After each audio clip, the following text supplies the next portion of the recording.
Por uma mobilidade urbana sustentável, análise em uma cidade de médio porte. Seja muito bem-vindo a esse vídeo. Meu nome é Ana Paula Schaeffer. Eu fui aluna do mestrado em Engenharia Civil e Ambiental pela Universidade de Passo Fundo. Tive a oportunidade de estudar a temática de mobilidade urbana sustentável por 2 anos. Estudo esse que culminou nessa pesquisa, nessa dissertação, e nesse vídeo, de certo modo, que nada mais é do que a minha apresentação em banca. É válido salientar que o vídeo em questão ele é um tanto quanto sintético em função do tempo, né, pré-determinado para a apresentação. No entanto, se você tiver um interesse de se aprofundar na temática em questão, eu deixei o link da dissertação, né? E sugiro em especial dar uma olhada no anexo A, que foi feito com muito carinho, inclusive, no sentido de poder sintetizar e deixar de uma forma mais fácil, de fácil compreensão, enfim, as sugestões com relação à questão de mobilidade urbana sustentável, os indicadores, as análises presente e futura, né, dentre outras questões. Se porventura tiverem alguma dúvida, crítica, sugestão, também fica muito aberto a essas considerações e as dúvidas também pretendo responder assim que possível. Então, se quiserem digitá-las ou me enviar um e-mail ou algo do gênero, também fica à disposição. Eu deixarei esses dados aqui embaixo, né? No caso do e-mail e da dissertação em questão. E, enfim, antes de começar, eu gostaria de trazer uma frase para reflexão que trata da seguinte questão: alargar as vias para solucionar o problema de trânsito é a mesma coisa do que alargar a calça para tratar um problema de obesidade. E por mais cômica que essa frase pareça, ela realmente retrata a questão da mobilidade. Se a gente parar um pouquinho para pensar a respeito, a gente vai entender que alargar as vias em um primeiro momento pode sim se tornar uma solução efetiva, mas talvez a curto e médio prazo, que ela nada mais é do que uma solução paliativa, que não vai resolver o nosso problema e que muito possivelmente vai causar mais problemas. Então, essa frase, de certo modo, é bastante significativa porque ela nos faz pensar nas próximas gerações.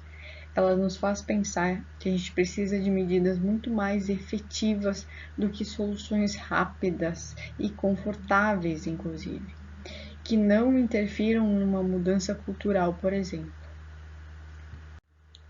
Ela nos faz pensar que a temática de mobilidade urbana sustentável, principalmente no que se relaciona ao Brasil, precisa de mais atenção e de uma urgente atenção. Isso significa dizer que nossos gestores precisam olhar com mais cuidado, com mais carinho e atenção à questão de mobilidade, porque ela sim tem interferências diretas na qualidade de vida da população. E a gente precisa olhar e credibilizar a mobilidade, eu diria, porque muitas soluções não dão certo justamente porque não há um nível de efetividade suficiente para que a população, de modo geral, consiga ver que as ações com relação ao investimento suficiente em transporte coletivo e um investimento suficiente em infraestrutura cicloviária, por exemplo, podem sim melhorar as questões de mobilidade.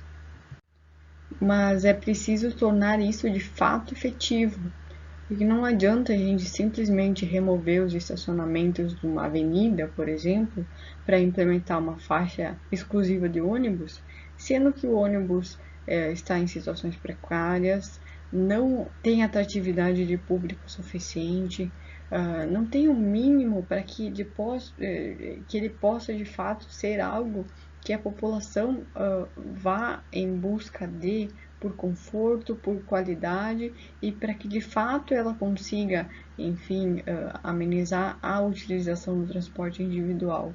Então, além de uma consciência, de uma mudança cultural, a gente precisa de infraestrutura, senão as coisas não vão acontecer. E é com essa reflexão que eu inicio a apresentação. Muito obrigada pela sua atenção e bom vídeo. E então, uma das primeiras perguntas que eu me fiz a fim de escolher o tema deste trabalho foi: por que mobilidade? Será que é um problema com relação a tudo isso? Se sim, qual seria esse problema, né? Como contribuir para amenizá-lo? Então, eu descobri que a gente não precisa ir muito longe para perceber que de fato há um problema. E aqui eu trago alguns dados do IBGE que dizem que em 2015, 84,72% da população brasileira vivia em cidades, sendo que isso representa apenas 0,63% do território nacional. Ou seja, é uma quantidade significativa de pessoas morando em uma parcela ínfima do território. E isso necessariamente é um problema? E eu vos digo que não. Existe meio de compactar as cidades, de aglomerar pessoas, sem que isso necessariamente seja um sinônimo de caos. Para tanto, é indispensável planejamento e infraestrutura adequada. Retomando os dados, o problema brasileiro se agrava quando a gente constata que 57% da população vivia em apenas 6% das cidades. E desses, 76% possuem uma condição de vida ruim. E o que seria uma condição de vida ruim? No caso, foram avaliadas questões relativas a saneamento básico, saúde, educação e infraestrutura. E aí eu diria que conhecendo essa realidade, a gente se depara com uma questão ética, a saber, ou começamos a planejar e executar medidas efetivas no ordenamento do território urbano, ou problemas como congestionamentos, poluição, a falta de acessibilidade, de equidade na distribuição do espaço público e a desigualdade social são um dos problemas que tendenciam a se agravar caso ninguém faça nada de realmente efetivo para mitigar os problemas relacionados à mobilidade. Então, eu trago uma citação da Hermínia Maricato que nos alerta o seguinte: o transporte individual está conduzindo algumas cidades para um abismo intransponível. Ou seja, ou a gente começa a entender a situação como séria e propor melhorias, ou estamos entrando em um caminho sem volta. E aí seguem as perguntas relacionadas à estruturação dessa pesquisa. Mas como contribuir com o estudo de mobilidade?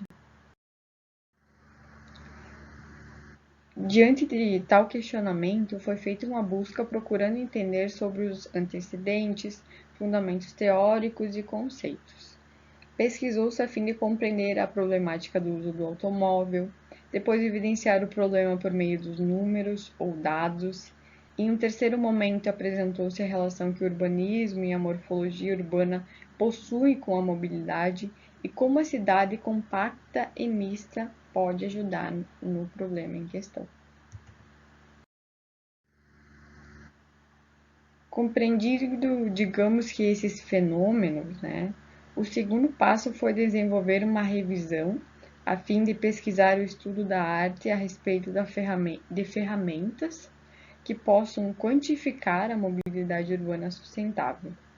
A revisão foi estruturada em 3 etapas, a saber, em âmbito internacional, nacional e local. No âmbito internacional, se identificou 8 estudos, no caso, né, que propunham métodos de quantificar. Dentre esses, destaca-se o método brasileiro IMOS. Em um segundo momento, buscou-se estudos brasileiros. Destes 202 trabalhos foram localizados, 30 se relacionavam à aplicação de uma metodologia para mediar a mobilidade urbana sustentável, e aqui um ponto de destaque, que desses, 25 utilizavam o método IMOS para resolver os seus estudos. 5 deles eram métodos novos, desses 3 possuíam o propósito de analisar a mobilidade e sustentabilidade. Em um terceiro momento, fez-se também uma busca em âmbito local. Quando eu digo local, eu me refiro a Passo Fundo, um município com uma média de 200 mil habitantes, um polo médico e universitário, uma das cidades âncoras do norte do estado. A investigação foi proposta com o objetivo de investigar se estudos de mobilidade foram desenvolvidos. Nisso, constatou-se que sim, a cidade possui estudos que se relacionam à temática de mobilidade. No entanto, e aqui destaca-se como ponto crucial para definir o problema de pesquisa, nenhum dos trabalhos avaliados se propunha a analisar a mobilidade de uma forma mais holística. Haviam trabalhos de ciclovias, de ruas compartilhadas, por exemplo, mas constatou-se a falta de uma visão mais ampla com relação à temática de mobilidade. Diante desse argumento, buscou-se escolher um método que pudesse agregar tal visão. Em análise, o IGEMOS demonstrou ser uma ferramenta interessante, uma vez que além de trabalhar a sustentabilidade nas 3 dimensões, ele também avaliava medidas de gestão em consonância com a Lei 12.587. Só que, no entanto, o índice não foi testado e isso era um ponto, de certo modo, negativo. Já o IMS ele foi aplicado em uma região metropolitana. O índice é interessante uma vez que conseguiu identificar indicadores, digamos que mais padrões e com maior facilidade de acesso aos dados. Só que, no entanto, entra uma questão que é, quanto menor o número de indicadores, muito possivelmente menor a representatividade da situação. E em função de estar trabalhando com apenas um município, optou-se pelo Índice de Mobilidade Urbana Sustentável, o IMOS, que justifica-se pelo fato de que é um método aplicado e validado, ele possui credibilidade e aceitação, como visto na revisão apresentada, e por fim possui semelhanças do estudo piloto com esta pesquisa, ou seja, o IMOS ele foi aplicado na cidade de São Carlos, que é um município de médio porte, com população semelhante a de Passo Fundo, que no período dispõe de estudos em função da atualização dos planos. E é a mesma situação que a gente acaba presenciando em Passo Fundo, no qual possui estudos relacionados ao plano de mobilidade, e a atualização do plano diretor, dentre outros planos que podem contribuir com a pesquisa em questão. Com relação ao problema de pesquisa, ele foi fundamentado do seguinte modo: em que estado se encontra a mobilidade urbana sustentável da cidade de Passo Fundo e como contribuir para o seu fomento ou o seu aperfeiçoamento, Como objetivos específicos, a gente selecionou o fato de calcular o IMOS de Passo Fundo, relacionar os indicadores do índice com os instrumentos de planejamento municipal, avaliar criticamente a metodologia, comparar o resultado com outros municípios de médio porte. E com relação ao processo de cálculo ou a metodologia, Basicamente, o índice ele é estruturado por 9 domínios, 37 temas, 87 indicadores, foi proposto por Marcela Costa em 2008. Uma das principais vantagens dele é que eu não necessariamente, apesar de ideal, preciso calcular todos os indicadores. Existe a possibilidade de uma repesagem, um reajuste nos pesos, em prol de que, mesmo sem calcular todos os indicadores, eu consiga ter o índice global, E aí, a primeira etapa, basicamente, se constitui do levantamento de dados, que basicamente é a recolha da documentação.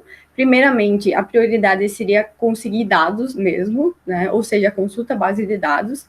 Em caso da inexistência de alguns dados, que é uma questão totalmente plausível, é feita uma análise expedita, que nada mais é que uma entrevista com uma pessoa que a gente seleciona e que, teoricamente, teria, enfim, capacidade de julgar de acordo com aquele indicador, conhecimento técnico, digamos assim, a respeito.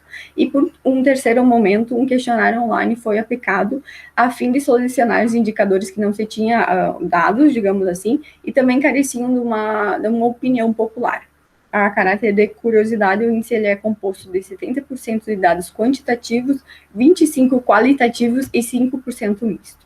Posterior a essa coleta de dados, é feita uma avaliação do dado, que se fundamenta entre a facilidade de obtenção. O dado é classificado de fácil obtenção quando é um dado que eu consigo obter em casa, por exemplo, pelo acesso ao portal da Prefeitura Municipal, baixando planos ou acessando o site do IBGE. Um dado de média obtenção seria um dado que eu tenho que entrar em contato com algum agente, por exemplo, da prefeitura, que é um dado que não está publicado, que eu tenho que ter, digamos, um trabalho para acessá-lo. E de difícil coleta é basicamente os dados que eu preciso fazer um levantamento ou um questionário a fim de obtê-lo, então denota mais tempo e mais trabalho nisso. E com relação à atualização, 1 ano como atual, 2 anos como medianamente atual, e se o dado tiver 3 anos ou mais, é um dado não atual, digamos assim, né? E também enfatiza que seria um dado que poderia ser avaliado com mais frequência, né? Posteriormente a isso é feito a conversão. Aqui eu tenho um exemplo do indicador acessibilidade do transporte público. A Marcela Costa, ela tem um anexo I que basicamente fundamenta todos esses valores referenciais. Então, cada indicador tem um valor referencial, né? Então, essa é a minha base de conversão. No caso do indicador em questão, eu vou analisar a porcentagem da população urbana residente na área de cobertura de pontos de acesso ao transporte público.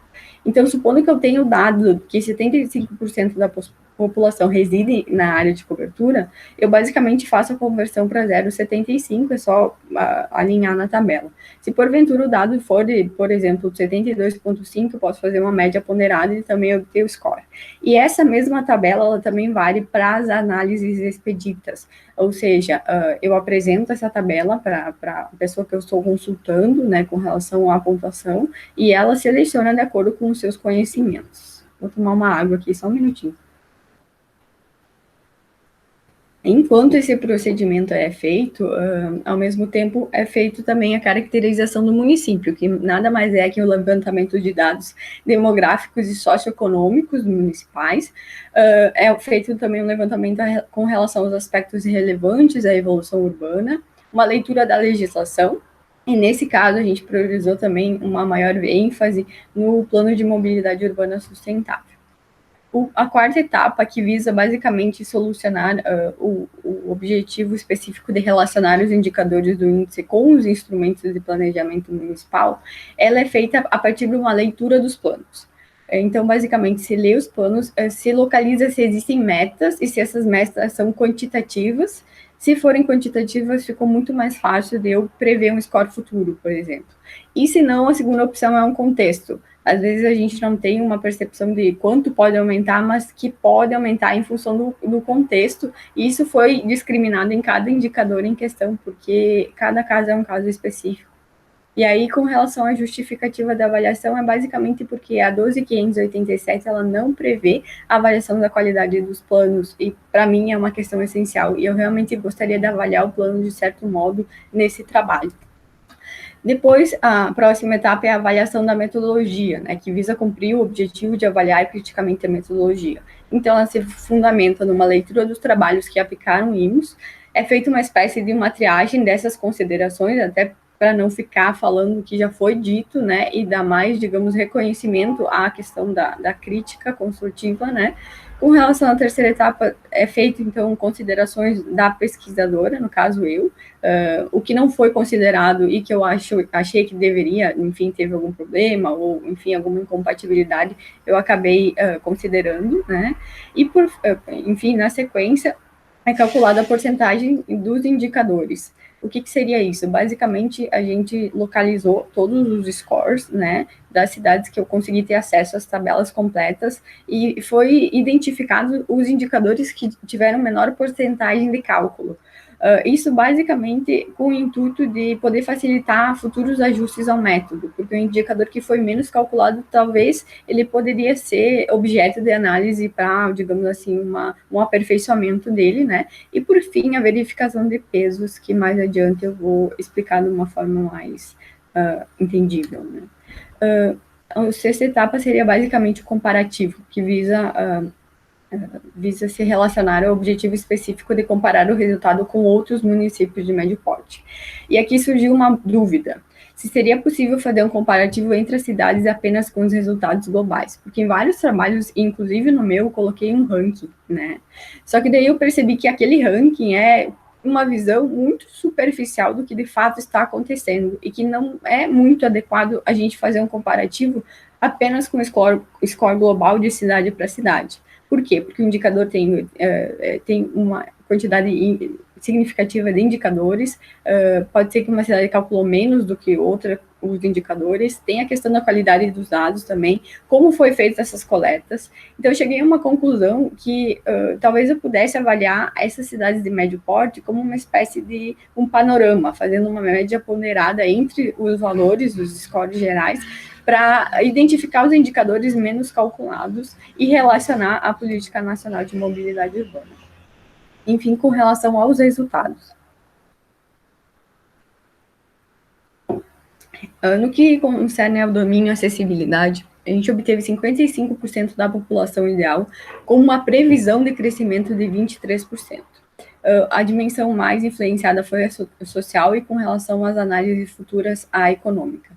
Com relação aos indicadores com menores desempenhos, foram as travessias adaptadas a pessoas com necessidades especiais, e aqui denota uma questão de infraestrutura, que apesar da Avenida Brasil estar sendo alvo, digamos assim, de uma reestruturação e de uma adaptação com relação às questões de acessibilidade, ainda há muito a ser feito com relação a essas adaptações.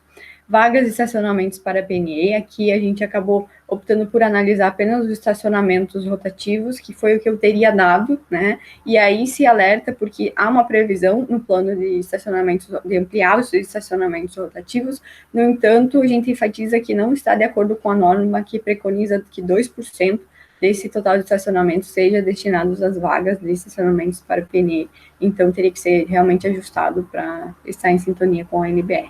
E a questão da acessibilidade aos serviços essenciais, que basicamente seria o acesso à saúde e à educação, em umas distâncias razoáveis, que a pessoa, o indivíduo, não tenha que se deslocar muito para acessar. O plano tem boas previsões de metas para melhorar isso, mas, de momento, é algo que precisa, de fato, ser aperfeiçoado. Os indicadores menos calculados, eu vou enfatizar a questão da acessibilidade aos edifícios públicos, porque o que acontece? É um indicador que seria bastante importante eu ter essa previsão, até porque é uma norma eu ter essa acessibilidade aos edifícios públicos, né? No entanto, não me parece que as prefeituras, ou enfim, os órgãos consultados tenham esse indicador. Então, e apesar de ser de difícil levantamento, então é um fator de alerta. E vagas de estacionamento para pessoas com necessidades especiais e a questão dos serviços essenciais. Com relação ao domínio e aspectos ambientais, ele obteve 43% da pontuação ideal, tendo um crescimento, um dos maiores crescimentos, eu diria, de 31% com a previsão futura. A dimensão mais influenciada foi a social, futuramente a ambiental em conjunto com a social. Os indicadores com menores desempenhos foram o uso de energias limpas e combustíveis alternativos, e aqui é uma questão que eu gostaria de enfatizar, porque a gente está em pleno século XXI, e ainda não me parece, tem nenhum esforço que se relacione à implementação dessas energias limpas e combustíveis alternativos. Apesar de a gente ter uma licitação que está ainda em processo, digamos assim, para o transporte coletivo em Passo Fundo, isso não me parece ter visibilidade, né? Em nenhum momento se cita essa questão. Eu realmente acho que a gente já deveria ter implementado isso. Então, realmente seria uma crítica à prefeitura de certo modo, implementar isso de alguma forma, né? E a questão da população exposta ao ruído, que basicamente está relacionada também ao número de carros que a gente tem, né? Então, possivelmente, se a gente tivesse, né, numa situação utópica, um transporte coletivo que funcionasse e transportes alternativos, né, a tendência seria diminuir essa utilização de veículos, bem como de reúnicos. Com relação aos indicadores menos calculados, foram população exposta ao ruído, emissões de dióxido e monóxido de carbono. O que acontece com esses indicadores? São indicadores que demandam tempo e demandam ferramentas para eu poder coletar. Então, isso só denota de que, apesar de muito importantes esses dados, né, para a gente poder controlar a qualidade do ar e com relação ao ruído, que são questões que interferem diretamente na qualidade de vida, enfim, isso denota que esses dados não estão sendo, enfim, coletados e não estão sendo analisados, né? Com relação ao domínio aspectos sociais, foi um dos domínios que obtiveram os melhores desempenhos dentre os demais avaliados, 65% da pontuação ideal com uma previsão de aumento de 24%. A dimensão mais, enfim, com maior ênfase no presente é a social e futuramente a econômica. Os indicadores com menores desempenhos foram informação disponível ao cidadão, e aqui é um ponto de alerta, porque eu tive um tanto quanto uma dificuldade em coletar, porque em Passo Fundo tem 13 empresas que ofertam serviço de transporte público, e apesar de uma delas, que no caso é a Coleurb, ter informações, ter o 0800, ter até um aplicativo que tendencia a informar o usuário em tempo real, a situação do ônibus, as demais não têm. Então, eu tive que fazer uma espécie de uma média para poder regularizar, mas eu acredito que com essa nova licitação e com uma escolha de uma empresa específica, esse indicador possa ser bastante elevado. Com relação à educação para o desenvolvimento sustentável, o que se identificou foi que há bastante investimento, digamos assim, bastante educação relacionada à questão ambiental, relacionada à sustentabilidade.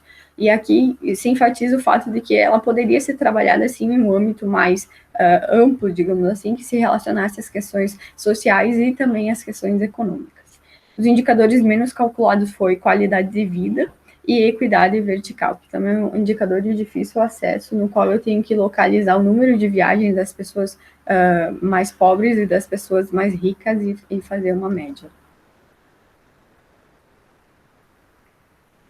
Com relação ao domínio aspectos políticos, também foi um domínio que obteve uma pontuação adequada, no caso 64% do ideal, e teve uma projeção de aumento de apenas 6%. Eu gostaria de explicar esse aumento baixo, digamos assim, que ele é decorrente às medidas de gestão.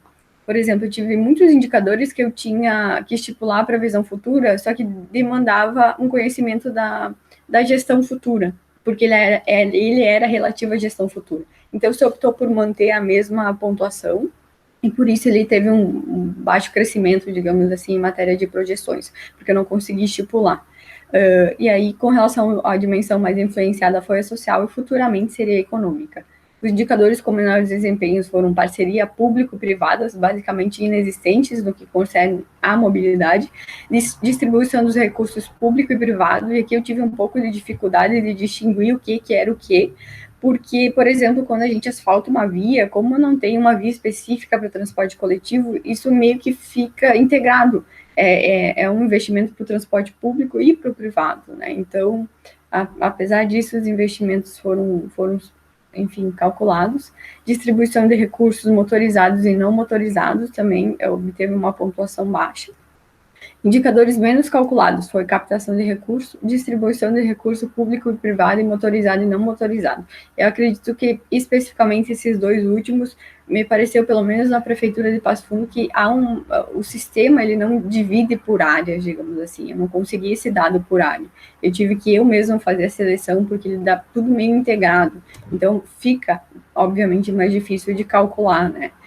Com relação ao domínio de infraestrutura de transportes, ele realmente foi um dos piores desempenhos dentre os demais, obteve apenas 22% da pontuação ideal e com uma probabilidade de crescimento de 129%.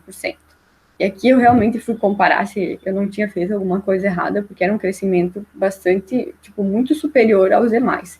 E eu identifiquei que, justamente por ele conter o indicador 5.2.1, que é vias para transporte coletivo, que é o indicador que possui mais peso do NIMS. Então, em função do plano de mobilidade ter previsão na implementação de vias para o transporte coletivo, esse indicador ele vai, obviamente, aumentar, né, se efetivadas as ações, então é por isso que ele realmente tem esse crescimento maior, né. Com relação às dimensões mais influenciadas, no presente seria econômica e futuramente a social. Os indicadores com menores desempenhos foram densidade e conectividade da rede viária. Então, eu acho que um dos maiores exemplos que a gente pode citar é a questão da Avenida Brasil, que praticamente é a única via que interliga, com exceções o anel rodoviário, toda a cidade, né? E isso acaba influenciando, sim, bastante nas questões de mobilidade. Vias para transporte coletivo, e aqui eu gostaria de enfatizar a importância que se teria de implementá-las. O plano é de 2014, a gente está em 2020, é uma medida a curto prazo que ainda não foi implementada, então eu realmente gostaria de enfatizar essa questão, né? E a questão da sinalização viária. que basicamente também obteve um score baixo, apesar de consultar o secretário de Segurança. Ele comentou que Passo Fundo tem uma espécie de um projeto que visa selecionar um bairro e, a partir disso, fazer toda a sinalização de acordo, regular essa situação. Mas, enfim, é um trabalho que demora, dispendioso, né? Mas, enfim, o que eu gostaria de notar é que tem algo por trás sendo feito, né? E os indicadores menos calculados foi, de fato, a sinalização viária, porque é um trabalho extenso de levantamento, dentre outras questões. Com relação aos domínios modos não motorizados, ele obteve também uma pontuação baixa, 29% do ideal, tendo possibilidade de um acréscimo de 35%. A dimensão mais influenciada no presente é econômica e futuramente é social. Com relação aos indicadores com menores desempenhos, se relaciona a frota de bicicletas, a vias para pedestres ou peatonais, basicamente inexistente, a questão da distância de viagens e a extensão e conectividade das ciclovias. E aqui, bom, hoje o Passo Fundo conta com em média 18 quilômetros de ciclovia, e tem uma previsão, um objetivo, digamos assim, de contabilizar 92% de quilômetros com ciclovias. O que acontece nesse caso? Se a gente relacionar, por exemplo, a porcentagem de vias que a gente tem na cidade, a gente percebe que isso representa apenas 18% em média de toda a malha viária. Então, o que eu quero dizer com isso é que, apesar dos investimentos e dos esforços em prol do sistema cicloviário, ele tem que ser olhado com mais, entre aspas, ganância, né? Ele tem que realmente conectar com os bairros, as pessoas têm que se sentir segura ao utilizar uma bicicleta e realmente chegar no seu destino, ter uma infraestrutura, enfim, né? Então, ainda tem muito a ser feito em matéria de sistema cicloviário para que, de fato, possa ser utilizado com segurança, né? E com relação aos indicadores menos calculados, foi frota de bicicleta e distância de viagens. Domínio planejamento integrado também obteve um bom desempenho com relação aos demais, né, 66% do ideal, com a previsão de acréscimo de 10%. E também se relaciona bastante medidas de gestão, por isso essa questão de poder medir pouco a questão do crescimento. Tá? Dimensão social foi a mais influenciada, futuramente a econômica. Os indicadores com menores desempenhos foram consórcios intermunicipais relacionados à mobilidade, praticamente inexistentes, a questão de densidade populacional, e esse indicador a gente alerta quanto à questão de que os valores de referência eles são muito aquém do padrão do Brasil. Então, a minha densidade populacional é extremamente elevada, e isso influenciou no cálculo, porque apesar de Passo Fundo ser uma das cidades mais verticalizadas em matéria do centro, com relação ao cálculo do território, isso acabou acarretando em zero, né? E com relação a parques e áreas verdes, que basicamente mede a questão de área verde por habitante, Passo Fundo tem 1,76 metros quadrados de área verde por habitante, sendo que o ideal e também uma meta estipulada pelo plano é de 12 metros quadrados por habitante, e isso é uma meta relacionada à OMS, então a gente pode perceber que há muita árvore para ser plantada ainda em prol de atingir esse objetivo. Mas enfatiza-se o fato de que é uma previsão do plano de gestão municipal. Com relação aos indicadores menos calculados, foram vitalidade de centro e o crescimento urbano. Domínio, tráfego e circulação urbana. Ele obteve 46% da pontuação ideal, com uma projeção de aumento de 21%. Com relação à dimensão, mais influenciada foi a social e futuramente ambiental.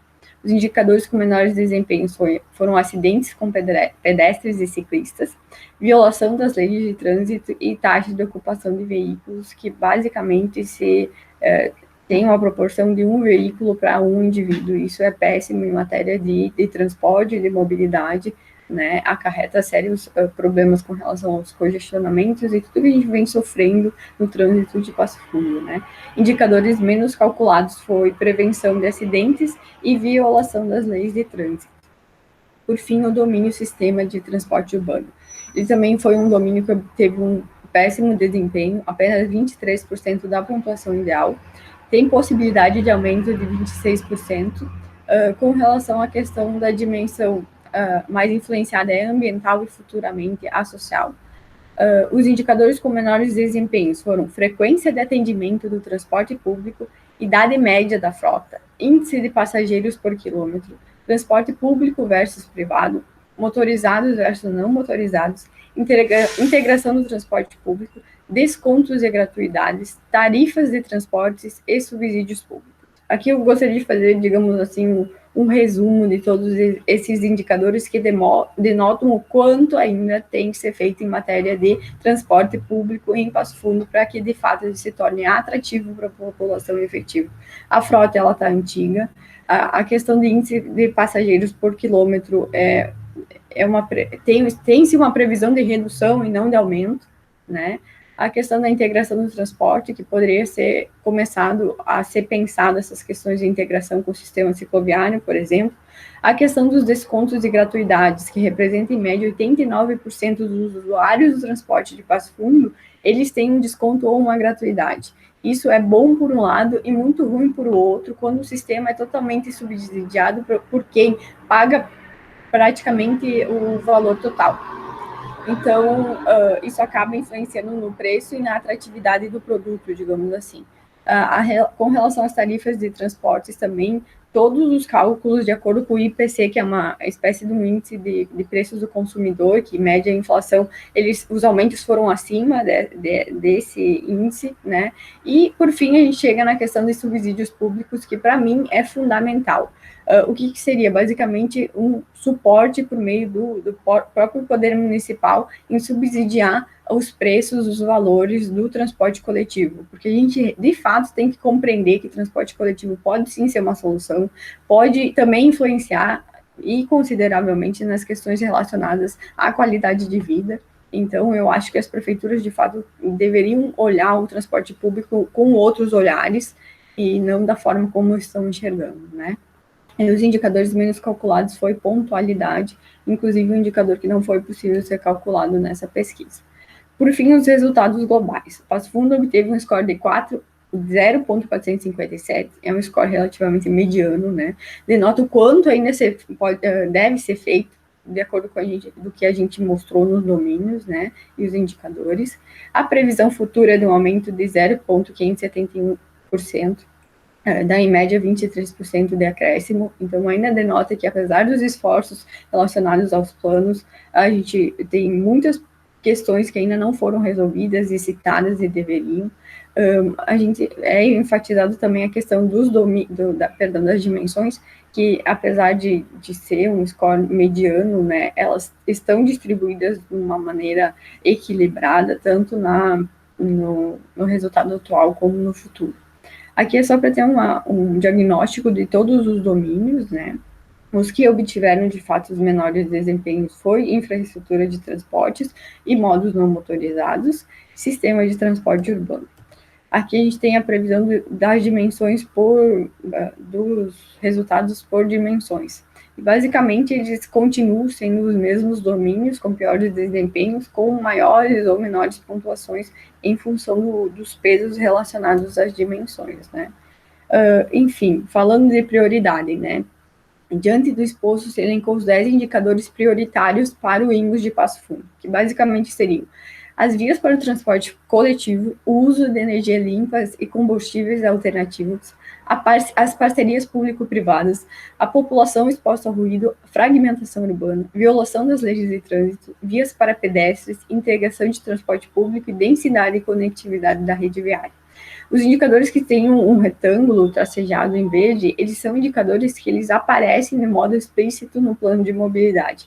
Os demais é uma indicação para que seja revisado e que seja implementado também essas questões que não foram citadas.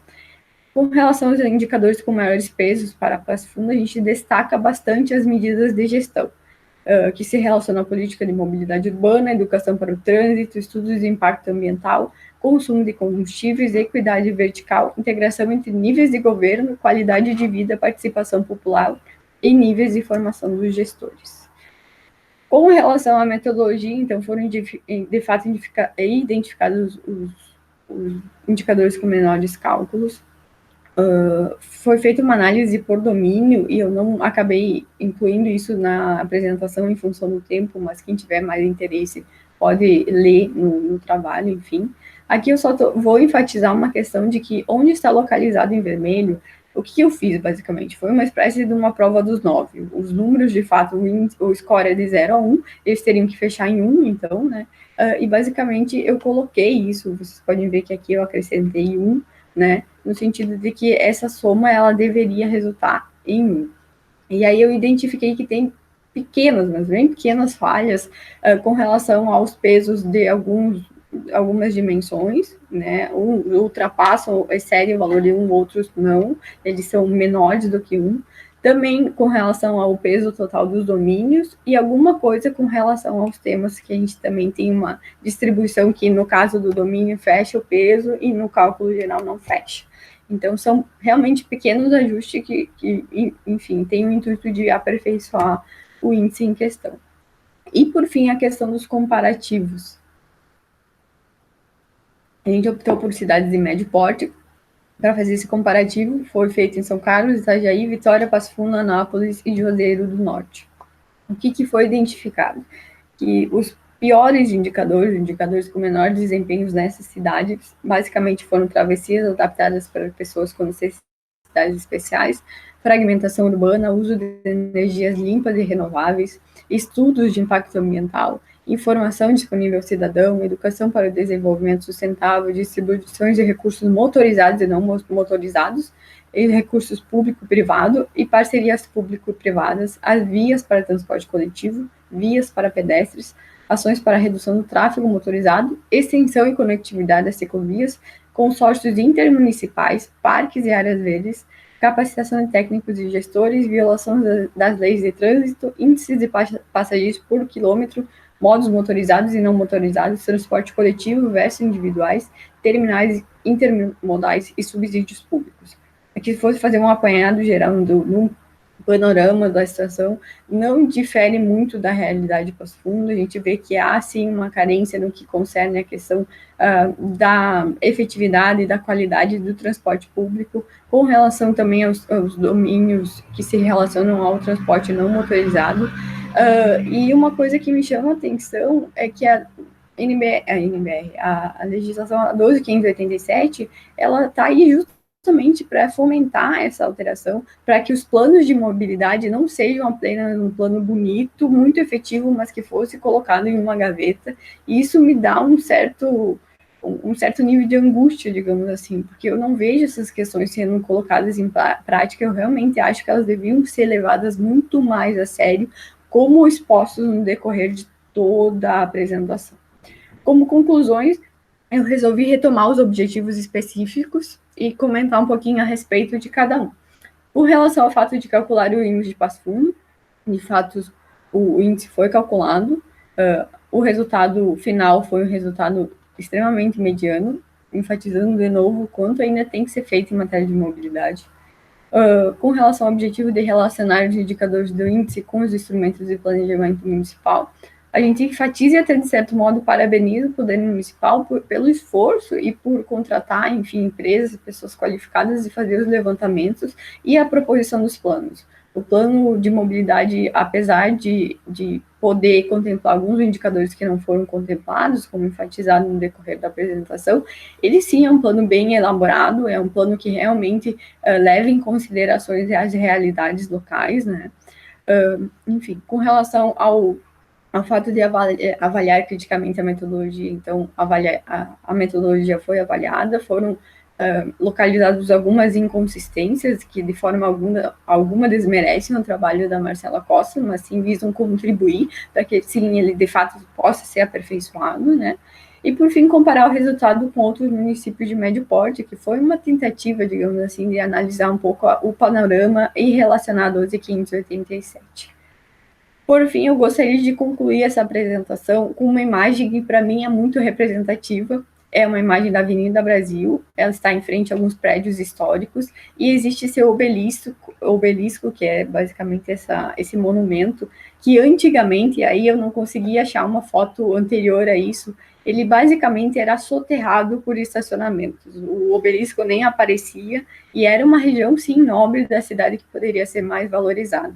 A prefeitura, ela investiu, ela praticamente transformou nisso, por meio de muitas críticas, inclusive, acabou virando uma praça, um espaço para as pessoas, né? E isso basicamente me remete a um certo ar de esperança, a um certo ar de que a gente pode sim fazer a cidade respirar, e assim a gente pode respirar melhor com essas intervenções urbanas, e que, enfim, não desistir, enfim, procuramos sempre optar por essas questões, que eu acho que é sempre o melhor caminho a ser feito. Agora, sim, muito obrigada pela atenção, e eu fico aberta às contribuições das bancas.